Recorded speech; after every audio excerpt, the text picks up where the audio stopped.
A day in my life, being a mom of a child with special needs. Ngayong araw nga ay papunta kami sa Calapan para nga ipa-check up si Misha sa neurologist niya. Dito na nga lang kami sa sasakyan ng barangay masakay dahil nga para makaminus-minus kami ng pamasahe. Gasolina nga lang ang aambag namin dito. Very challenging nga guys sa akin ang pagbibiyahe ng malayo dahil nga mahiluhin ako. At ngayong araw nga ay 2 hours ang aming abiyahihin bago kami makarating doon sa aming apuntahan. Nagkape nga lang ako at hindi na ako kumain ng umagahan dahil alam kong isusuka ko din naman yun mamaya. Kaya naman Skyflakes na lang ang kinain ko. 2021 pa nga yung last check-up ni Misha, December yun.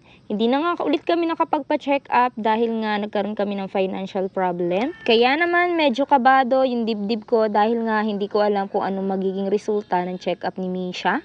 At pag nakita nyo nga guys, itong kalabaw na ito ay siguradong nasa Calapan na kayo. Malapit na talaga kami ni Misha makapagpa-check up. Sana nga talaga ay maganda ang resulta ng check up ni Misha dahil nag-e-effort naman ako para maging malusog siya. After 2 hours nga ay finally nakarating din kami dito sa clinic. At wala pa nga halos tao. At dahil nga sobrang init ay inayos ni tatay yung electric fan para lumakas. Kaya lang muntik ng malaglag. Pero guys, gabi yung pagsusungit nitong babae na ito kay tatay. Sinabihan niya nga kami na makakasira pa daw kami, na pasuplada pa talaga. Na akala mo siya ang may-ari ng clinic.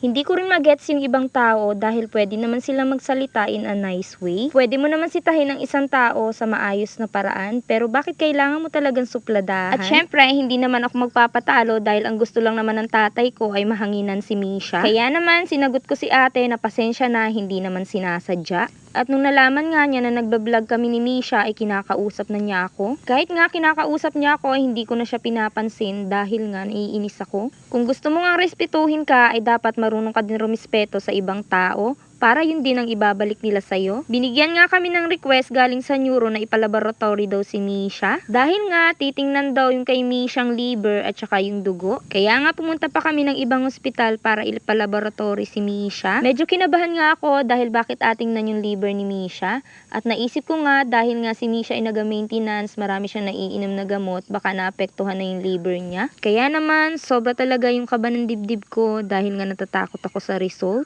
Inakuhaan na nga si Misha ng dugo dyan. At super brave naman talaga ang bibi ko dahil hindi naman siya umiyak. Siguro nga ay sanay na siya. Sabi nga sa amin ay after 1.5 hour pa namin makukuha yung result. Kaya pinaghintay muna kami dito sa information. After 1.5 hour nga ay wala pa rin yung result kaya pinapuntahan ko kay nanay. Dahil nga sobrang tagal ay kawawa na talaga si Bibi at pagod na pagod na. Nahihirapan nga din siya sa pagkarga namin. Hinahanap nga namin dito yung sinasakyan namin pero wala dito, nandun pala sa dulo. Kaya karga-karga ni tatay si Misha dito. Medyo kinabahan nga yung mga tao sa reels ko dahil baka kung ano daw nangyari kay Misha. Pagkadating nga namin dito sa clinic ay grabe guys, sobrang dami ng tao. Pero dahil kanina pa naman kami nakapagpalista ay siguro naman ay mauuna kami. At nang matapos na nga kami magpa-check up ay hindi na muna kami umuwi dahil pinakain ko muna si Misha. Dahil nga alas 12 na rin ito, kawawa naman si Bibi, gutom na gutom na. Yung pagkain nga namin nadala ni Misha ay napanis dahil nga sa sobrang init. Kaya naman buo ang akainin ni Bibi ngayon. Medyo nag-struggle pa nga siya dahil medyo matigas nga yung pagkaluto ng kanin doon sa nabilhan naming karinderya. Kaya naman sobrang awang-awa talaga ako kay Bibi dito. Kaya naman sabi ko kay Misha ay konting tiis lang dahil pinag-iipunan ko na yung wheelchair niya. Yung wheelchair nga na nakita ko at gusto ko para kay Misha yung pwede siyang makahiga. Kaya naman guys, please follow and subscribe at watch nyo po yung videos ni Misha at wag po kayong mag-skip ng ads para makabili na si Misha ng wheelchair niya. After ko nga pakainin si Misha ay pinalitan ko naman ng damit dahil banas na nga siya, kawawa naman. At pagkatapos nga niyan ay umalis na din kami dahil nga hapon na.